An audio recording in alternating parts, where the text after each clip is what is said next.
আমার লাইফের সব থেকে বড় খবর আজকে মালদাতে শুটিং করতে গিয়ে যা আমাদের সাথে ঘটলো আর পুলিশ এসে আমাদেরকে যেভাবে হ্যারাসমেন্ট করলো ভিডিও না দেখলে আপনারা বুঝতে কথা পারবেন না। তো বলুন চলুন না, ভিডিও দেখতে থাকুন তাহলে। স্যার, আমরা তো ভিতরে যাইনি না অ্যাকচুয়ালি স্যার ঠিক আছে প্রসেস আছে তো স্যার আমরা তো পাবলিক প্রিমিসেসে উইদাউট পারমিশন তো এরকম হয় না স্যার আমরা তো ভিতরে আছি আমি ঠিক আছে ये कोई लॉजिक है? वर्दी का फायदा उठा रहे हो सर आप तो। क्यों क्यों नहीं मानोगे आप? बात तो सुनो। आप मेरे से बात कर लो ना सर। देखो, आप जो है ना वर्दी का फायदा मत उठाओ, मेरे से तो बात करो। हेलो স্যার, একটা কথা বলবো। ডিজিটাল ইন্ডিয়ার মানে কি? এখানে কোনো বোর্ড লেখা নাই। আমরা কি করে বুঝবো এখানে ভিডিও শুট হবে কি হবে না? এখানে কোনো বোর্ড লেখা নাই। বোর্ড লেখা নাই কেন?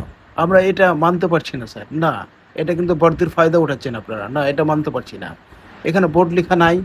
বোর্ড লেখা বোর্ড লেখা থাকলে আমরা কোনো সমস্যা করতাম এই যে দেখেন বড় বড় আছে ও নো পার্কিং আমরা পার্কিং তো করব স্যার এর জন্য যখন আপনি এই যে এখন এই যে আমি বলছি আপনি কারো বাড়িতে গিয়ে আপনি ভিডিও করবেন বাড়িতে যে রেলওয়ে প্রিমিসেস একটা গভর্নমেন্ট ইয়ে প্রহিবিটেড এরিয়া রোড যখন ছিল সেখানে এসে আপনি ইয়ে করছেন এখানে পিআর শুনুন না অথেন্টিকেশন হয় আপনি পারমিশন অফিসে যাবেন অফিসে যাবেন ऑफिस चलो ऑफिस जाने से बात करने ना ऑफिस चलो बात पार्टी में बात ठीक है चलिए आप लोग ऑफिस चलिए आदमी तो तीनों को चलो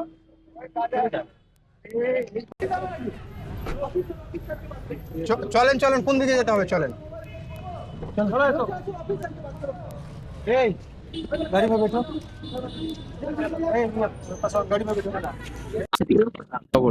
একদম একদম সাহেব আলী দাদাকে একদম ভালো করে যাই হোক আমরা রেল স্টেশনের বাইরে ভিতরে তো না বাইরে গেছিলাম শুটের জন্য। তো যাই হোক সেখানকার রেলওয়ে পুলিশ আমাদের ধরে আমাদের এই যে এইসব ফাইন এগুলো সব ফাইনের কাগজ আমরা যতজন আছি। তো যাই হোক তোমাদের একটা কথা বলতে চাই যে তোমরা যদি কোনোদিন রেলওয়ে স্টেশনে যাও তো অবশ্যই পারমিশন নিয়ে ভিডিও বানাবে। আর আমরা পারমিশন নিয়ে যাচ্ছিলাম নিতাম ভিডিও না সেটা পরের ব্যাপার। তো যাই হোক অনেকগুলো স্যার এসে আমাদের নিয়ে যায় এবার ফাইন টাইন হয় কিন্তু আমরা থামবো না আরো ভিডিও বানাবো পুরো মালদা সব খাবার পাওয়া যা হবে দেখা যাবে। এবার একটা কথা আমি বলি আপনাদের যে আমরা রেলওয়ে স্টেশনের ভিতরে কিন্তু ভিডিও শুট করিনি বন্ধুরা, আমরা বাইরে থেকে করছিলাম। কিন্তু রেলওয়ের সীমানা ওটা, যারা হয়তো অফিসার এসেছিল আমাদেরকে বলেছে না আপনারা কোনো পারমিশন নিয়ে ভিডিও বানাননি, হ্যাঁ আপনাদেরকে কেস দেবো অনেক কিছু, মানে পুলিশের হাতে যখন পড়ে গেল মানে কি অনেক কিছু বিষয় হয়, গাড়ি সিজ হবে। ঠিক আছে, আমরা তো যাই হোক মাফিনামা বলে ওদেরকে ফাইন দিলাম, সরি বলে, হ্যাঁ ভুল স্বীকার করে আমরা কিন্তু তাদেরকে ফাইন দিয়েছি। এবার কথা হচ্ছে যারা হয়তো ছোট ছোট কন্টেন্ট ক্রিয়েটার রয়েছে, যারা হয়তো ভাবছেন যে রেলওয়ে স্টেশনের ভিতরে কিংবা বাইরে হয়তো ভিডিও বানাবো, তাদেরকে